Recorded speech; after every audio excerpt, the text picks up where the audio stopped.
Құрметті талапкер, Мұхаммед Хайдар Дулати атындағы Тараз мемлекеттік университетінің әскери кафедрасы.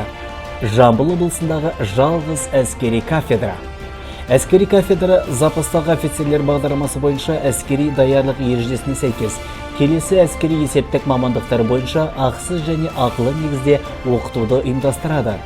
Инженерлік саперлік бөлімшелерді, бөлімдер мен құрамаларды жауынгерлік қолдану, инженерлік жол құрылыс және көпір салу бөлімдері мен бөлімшелерін қолдану, әскери автомобиль техникаларын пайдалану және жөндеу, инженерлік қару-жарақтарды пайдалану және жөндеу. Оқыту 2-ші курстан басталады. Сіз 2 жыл оқып запастағы офицерлер бағдарламасы бойынша әскери даярлықтың толық курсын бітіргеннен кейін запастағы лейтенант әскери атағын алып шығасыз. Құрметті талапкер, өңірдегі ең ірі оқу орындарының бірі Дулати университетін таңдай отырып, мамандық алумен қатар әскери атақты қоса алу мүмкіндігіне ие бол.